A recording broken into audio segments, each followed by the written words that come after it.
Oh my god, I've been here all day. Why is it taking so long?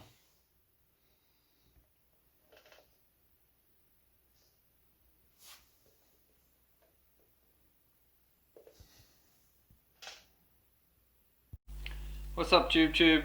Welcome back to Loguido's Chop Shop, the second best gel blaster channel on the tubes. And I've been crushing these gels and testing how hard they are in the last video, if you watched that one. And I have put every single one of these gels now into water and I'm hydrating them up, and I'm going to do a comparison on sizes. Now, I know there is a lot of different ways in which you can do this. You can timed grow, you can undergrow, and I'm not even going to touch on any of that. I'm just going to do a 4-hour standard grow in standard water, not using any like aquarium pumps or anything. There's various techniques that you can do that involve that as well, but I'm not touching on that. Just regular grow, dunk them in water, wait for them to grow, and then I'm going to measure the size of them and see the consistency in size between all the different brands. Now I'm going to do that with the aid of a size measuring device that I built, and before I go ahead and do that, I'm going to show you how to build your own. Not a paid promotion.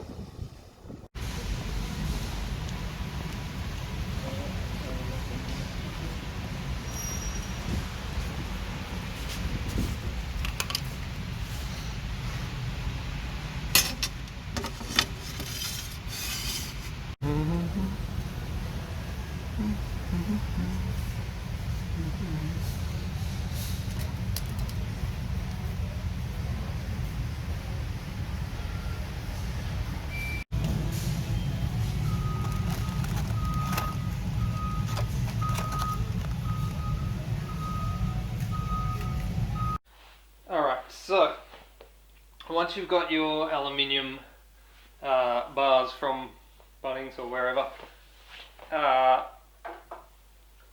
and I've just got some scrap wood. This is found this one in between my house and my neighbour's house. There's a whole stack of them, just like all lined up, nailed to each other. So I just took one or two of these, and we've got, or alternatively you could buy them from Bunnings. We've got the pan head or the cap head screws at the bottom here, and then at the top I'm using just some normal countersunk screws. The pan head screws are fairly important for the bottom, because screwing in this screw here is kind of what sets your distance between the bars.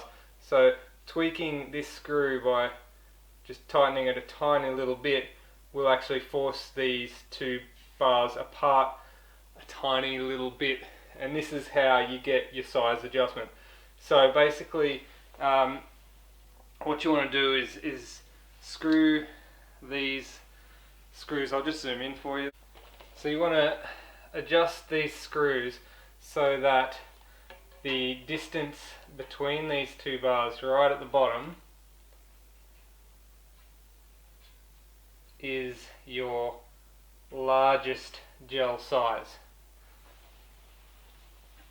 So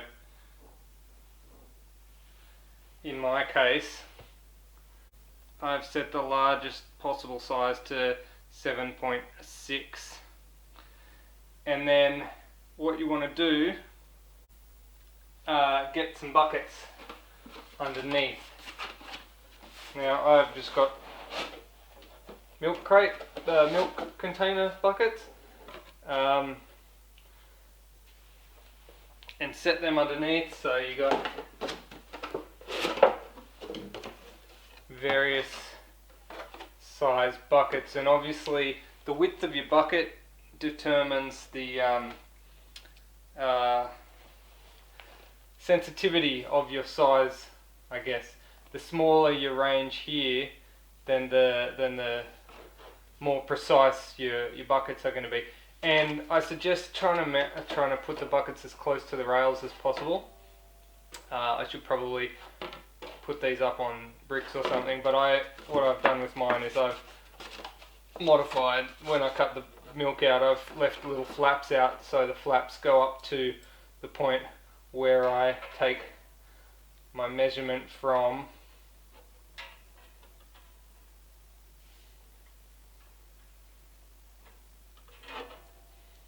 So that one's 7.27, or about 7.3, give or take.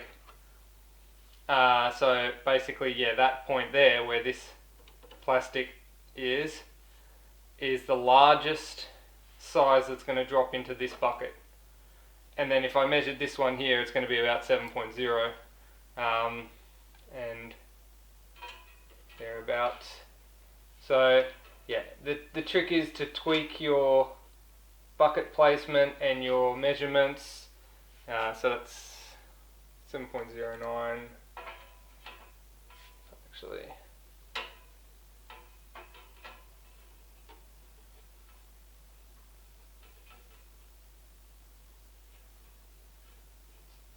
make sure that when you're taking these measurements, you try not to flex the actual aluminium.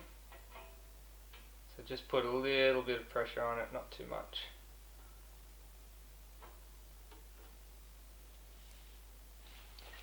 So the buckets that I've got here, basically this first one is about 6.8 to 7. You go from 7 to 7.3, 7.3 to 7.6, or bigger.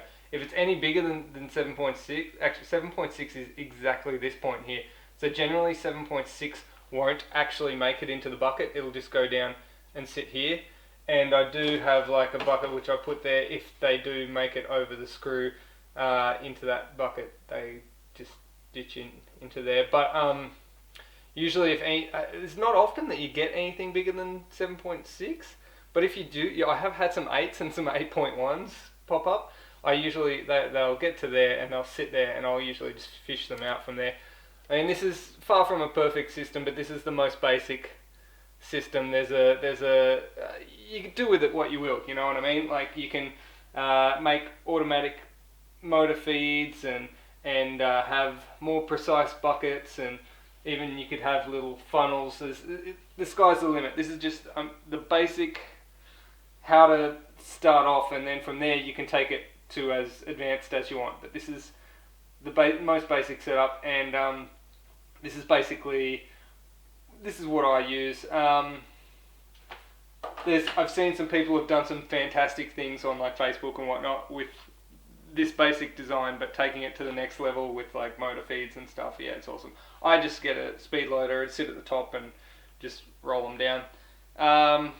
The angle is another thing you got to play with. I found these harder gels tend to roll slower than the older gels, so I've had to ramp more angle to get them to roll down at a decent speed. You don't want them too fast, because then they're going to skip out, like, because they've got momentum as they're traveling down here. So I like them just traveling down nice and slow, so they just drop straight down when they get to their point. But again, like I said, I'm just giving you the basic idea, and you can do with it what you will. Alright, and with that said, let's sort some gels.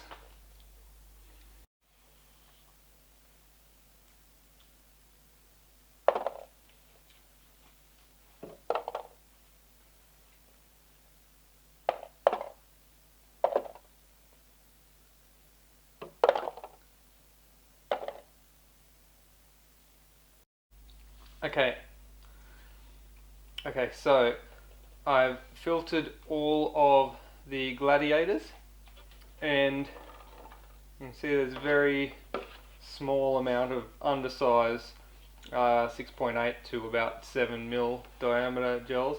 There's quite a lot of 7.0 to 7.3, and there's also quite a lot of 7.3 to 7.5. Don't pay attention to what's drawn on these, they're a little bit off. But yeah, so it looks like almost equal amounts of 7.0 to 7.3s as there are 7.3s to 7.5s. So that's interesting to note. Okay, so these are the ultras, and as with the gladiators, we're seeing much more in the mid to high size. There is a few in the smaller size, but the bulk of it is in the 7.0 to 7.3 and the 7.3 to 7.5 category. Also keeping in mind that I think the packet of the ultras was a bit bigger as well, so there is actually more gels here. Okay, I don't want to bore everyone to death by watching the gel sorter too much, but this is something I've just noticed with the X-Force gels now that I'm sorting them. Look at the consistency in size. Almost every gel, there's a few, plus and minus, but like most of the gels are all falling into the mid category, so 7.0 to 7.3. And I just wanted to film a bit of this in action so you could see it, so all the tinfoil hat guys don't think that I'm like placing gels in different buckets to skew results or something. Yeah, check that out. That's very interesting. Alright, here we are some 3,000 gels later. I know that I said these were the X-Force gels because I was going in order that I crushed, but I just realized that I've actually grabbed the bucket of T, which is for tenacity. So these are actually the new batch of AKAs, not the X-Force ones. Whoops, sorry, I didn't mean to confuse anyone there. But consistent AF. Look. Out of 3,000 gels, there's like a few smallies, hardly any biggies. Everything is like bang straight down the middle within that 0.3 millimeter range there. Well, I mean the most of it, like that's I'm pretty amazed. I'm pretty amazed by that consistency. Alright, next I will do the X-Force gels, this time for sure.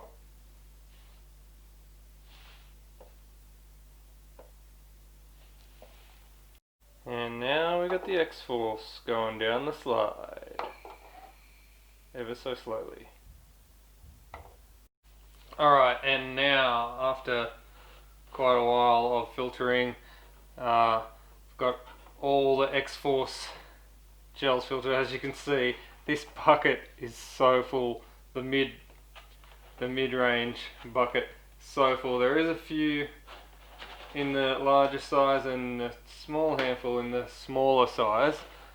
Alright, well, in closing, I think we can say clearly from the results we've seen here today that the X-Force and the AKA are much more consistent in their sizing. The Ultras and the Gladiators are definitely harder, but these ones are more consistent in their sizing. So I mean, there are other things you can do to make these type of gels, the Gladiators and the Ultras, a bit more consistent growing techniques and certain things. But as I said, I wasn't covering that sort of thing in this video. I was just covering the average type of grow where you just literally put the gels in water and wait for them to grow. So that's what I did, and that's how it turned out. I think the results are pretty clear. That is all from me. Don't forget, you can contact me on Face page to get a patch from me, or you can also buy me a coffee down in the link down here if you want to support my channel. Thank you very much for watching. This took way longer than I expected it would, but hopefully my next gel videos, I'm going to take all of these sorted gels to the range and we'll do some actual firing tests with them to see what the difference is in terms of actual gel firing. Alright, thank you very much. Peace.